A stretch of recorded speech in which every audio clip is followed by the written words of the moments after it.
4 दिन की बारिश ने आपको इस मुतालिक कन्विंस कर लिया कि आपको 5 साल तक म्यूनिसिपल टैक्स नहीं देना चाहिए, कैंटोनमेंट टैक्स नहीं देना चाहिए। 4 दिन की बारिश, right? And I am with you, मैं आपके साथ हूं, यू आर 100% करेक्ट। अगर सिटीजन को सर्विस नहीं मिल रही तो वो अंडर नो कंपल्शन है कि वो टैक्स दे। लेकिन मुझे आपसे एक सवाल पूछना है, जब मैं यही बात करता था कि अगर रियासत और हुकूमत आपके लिए कोई काम नहीं कर रही तो टैक्स लेने का जवाज उसका बहुत कमजोर है, राइट? मैंने ये बात की थी, सब लोग मुझसे लड़ पड़े, अरे कैसी बातें कर रहा है, निजाम रियासत कैसे चलेगा, निजाम हुकूमत कैसे चलेगा, अगर टैक्स नहीं होगा तो ये नहीं होगा, वो नहीं होगा। 73 साल से 73 ईयर्स से बहुत सारे लोगों के पास बेसिक अमेनिटीज, बेसिक यूटिलिटीज और बेसिक सर्विसेज नहीं है। बैतुल खला की सहूलत नहीं है, रनिंग वाटर की सहूलत नहीं है, पोर्टेबल वाटर नहीं है, मोटरेबल रोड्स नहीं हैं। देही इलाकों में सुबह शाम आप लोग सेमिनार्स में जाके कहते हैं कि एग्रीकल्चरल इनकम टैक्स लगना चाहिए, देही इलाकों पर टैक्स लगना चाहिए। 73 साल से लोग गाड़ी में पेट्रोल डलवाते हैं, गाड़ी में डीजल डलवाते हैं और रियासत को, हुकूमत को टैक्स देते हैं, इनडायरेक्ट टैक्स। ये मैं भी हूं, आप भी हैं, सब हैं। लातादाद इन्यूमरेबल इनडायरेक्ट टैक्सेस हैं जो कि अवाम पे लागू होते हैं। मेरा सवाल यह है कि 4 दिन की बारिश ने आपको आगाही दे दी, 73 साल से जो लोग परेशान हैं उनकी आजमाइश को आप नहीं समझ सके। This is a big question mark. इसके बारे में मजीद बात करूंगा। मेरे साथ बहुत ही अहम मेहमान शामिल गुफ्तगू हैं, जनाब मलिक बोस्तान साहब, चेयरमैन है ई कैप के। वेलकम करता हूं सर आपको शो में। शुक्रिया। वैसे तो आपको जब भी प्रोग्राम में मदऊ करता हूं तो अमूमन कोशिश ये करता हूं कि कोशिश मेरी ये होती है कि मैं आपसे बात करूं फॉरेन एक्सचेंज, रेमिटेंसेस के मुतालिक, लेकिन मुझे इस चीज़ की जो है वो आगाही नहीं इतनी मिल पाती कि हमारे मुल्क के माशी हालात का क्या सोल्यूशन है। एक छोटी सी ब्रेक लेता हूं और जब मैं ब्रेक के बाद वापस आऊंगा फिर मैं अपने फाजिल मेहमान से जानने की कोशिश करूंगा कि आखिर क्या वजह है, क्या मसला है, क्या इशू है, क्या चैलेंज है जिसकी वजह से हमारे यहाँ मुल्क में टैक्स तो डिमांड किया जाता है लेकिन हमें सोल्यूशन नहीं बताया जाता कि टैक्स लेने के बाद क्या हमारे मसाइल हल किए जाएंगे। एक छोटी सी ब्रेक लेते हैं, ब्रेक के बाद वापस आते हैं, फिर मैं अपने फाजिल मेहमान से गुफ्तगू शुरू करूंगा। Let's take a short break.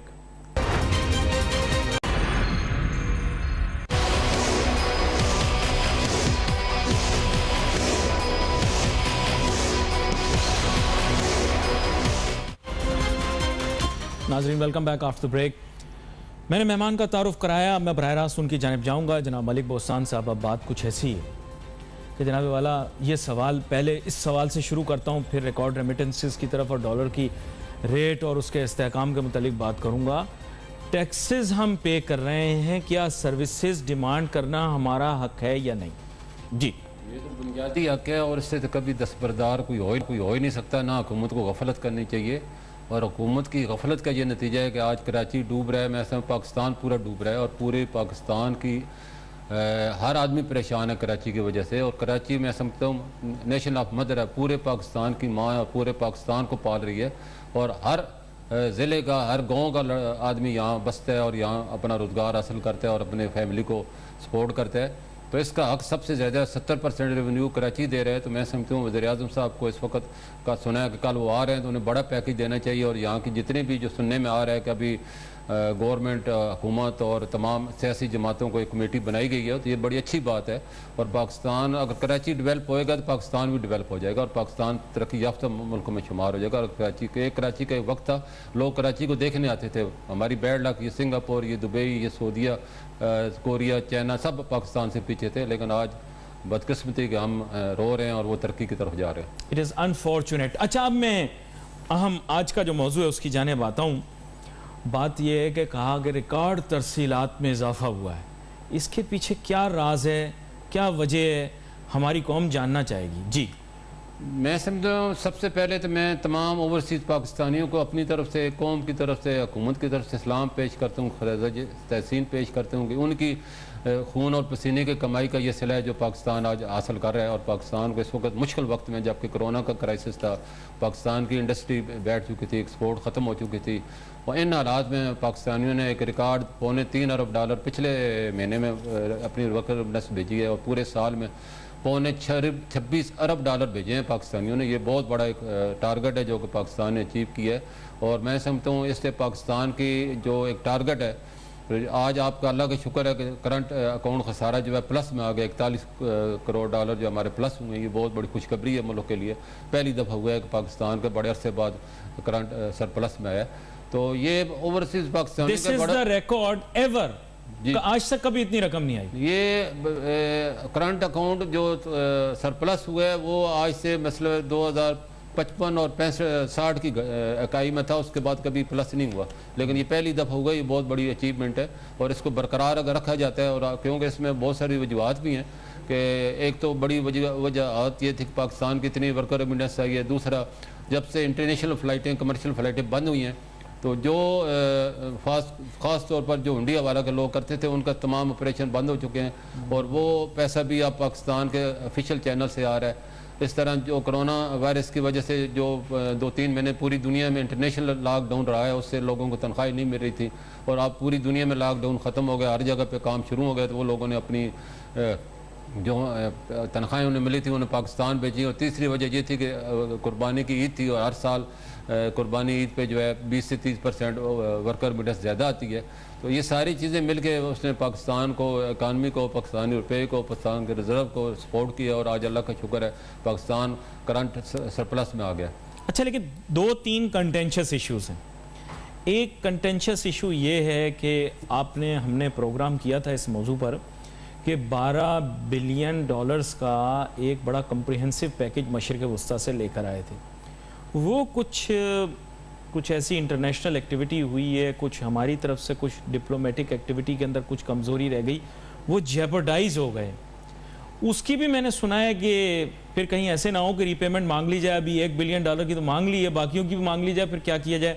और फिर ख़ास तौर पे वो जो आपने जिक्र किया था कि तेल की जो अदायगी है उसमें हमें एक्सटेंशन दी जा रही थी, या हमें क्रेडिट लाइन एक्सटेंड की जा रही है, तो वो कहीं वो भी जेपर्डाइज तो नहीं हो जाएगी, ये जो हमारी पुअर फॉरेन पॉलिसी मैनेजमेंट रही। जी नहीं, इस सिलसिले में शाह महमूद साहब ने अपना बयान दिया है, हुकूमत ने भी बयान दिया है, और हमारे चीफ साहब जो बाजवा साहब पीछे गए थे, सऊदीया में दौरा किया, और उन्हें तमाम जो गलतफहमियाँ थी वो सारी ख़त्म हो गई हैं।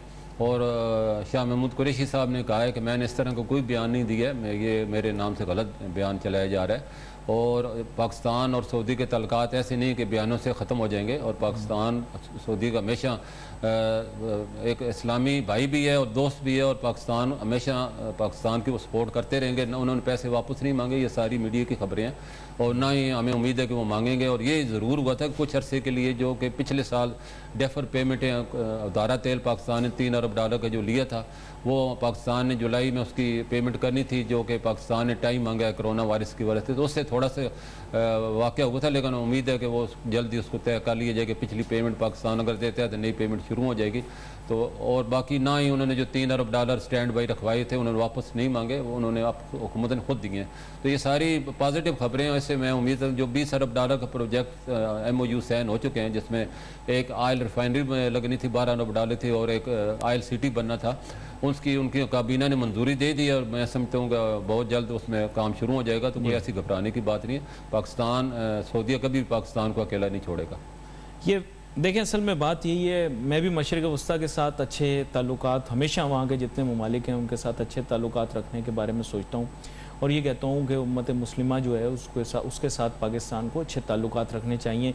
UAE के मुतल्लिक जिस तरह की चीज़ें सोशल मीडिया पर पाकिस्तान के लोगों ने चलाई, बड़ी, मैं उसके बारे में कोई राय नहीं देना चाहता, और मलिक बोस्तान साहब को भी मैं किसी मुश्किल में नहीं डालूंगा इस हिसाब से। एक बात उन्होंने की है, उसी पे आगे लेकर चलता हूँ। अब बात यह सर, मशरिक़ वस्ता में बहुत सारे पाकिस्तानी मुलाजमीन भी हैं जो पाकिस्तान में तरसीलात भेजते हैं। आगे जाके आपको लगता है मशरिक़ वस्ता की जो मईशत है बेहतर हो जाएगी, फिर वहाँ से तरसीलात दोबारा से तेज़ी से आना शुरू हो जाएंगी?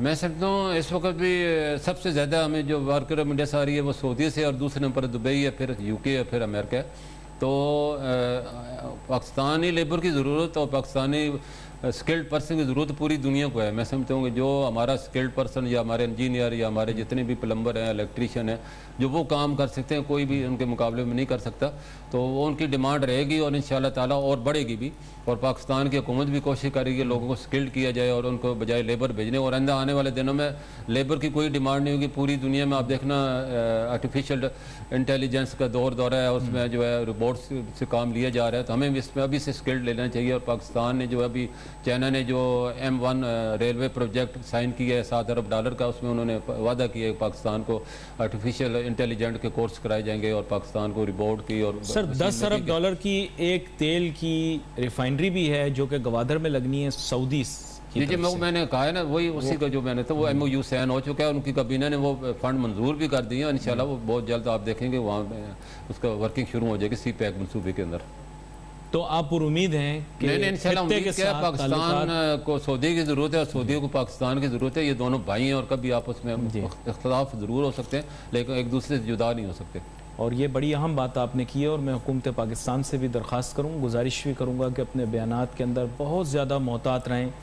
ऐसे मौक़ों के ऊपर अपने अल्फाज का चुनाव और इंतखाब बड़ा देखभाल के करना होता है, कहीं गलती से पैर या ज़ुबान फिसल नहीं। इसमें मैं समझता हूँ हमारा media, electronic media, print media, social media से भी हम दरख्वास्त करेंगे कि वो हमारे तलकात को मद्देनज़र रखें। पाकिस्तान को सऊदी ने हर बुरे वक्त में इमदाद दी है, एटमी धमाका किया तब आपको जो है क्रूड ऑयल दिया, जब आपके रिजर्व ख़त्म होने वाले थे आपको $3 अरब आके पेशकश की और $9 अरब का क्रूड ऑयल जो है डेफर पेमेंट में दिया।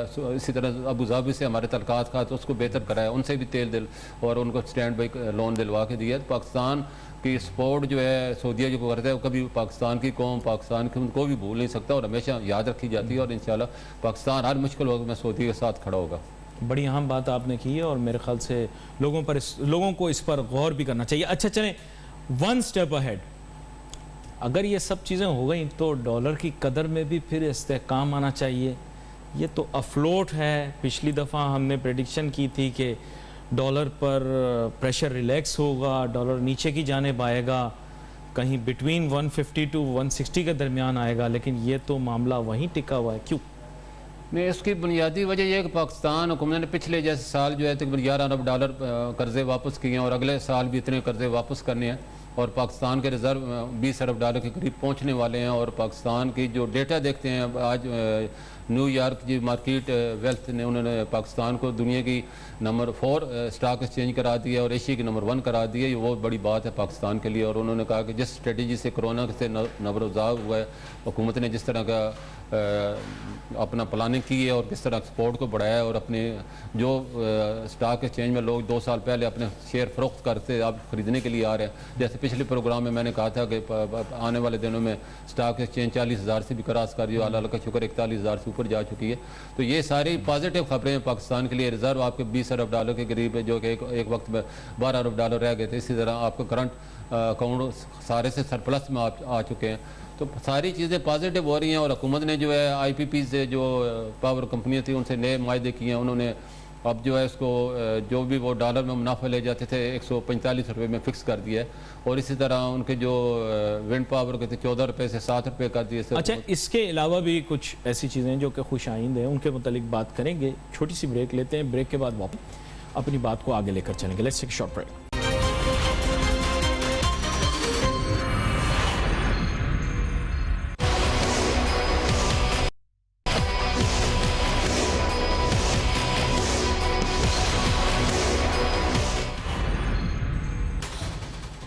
नाज़रीन, वेलकम बैक आफ्टर ब्रेक। गुफ्तगू हमारी जारी थी। ब्रेक पे जाने से पहले हम यही बात कर रहे थे कि रिकॉर्ड रेमिटेंसेस आई, उसके ऊपर तज़िया देने के बाद मलिक बोस्तान साहब ने यही बताया कि बहुत सारी खुश आइन चीज़ें हो रही हैं जो मुल्क की मईशत को सही समझ के, जो अप्रिशिएट करने वाली चीज़ें होती हैं उनको अप्रिशिएट करता हूँ, जहाँ क्रिटिसाइज़ करने की चीज़ होती है वहाँ क्रिटिसाइज़ भी करते हैं। अब बात यह है कि एक मौजू है जो आपके साथ डिस्कस करता हूँ मलिक बोस्तान साहब, हमारे यहाँ डिजिटल पाकिस्तान की एक बात चल रही थी, वो फिर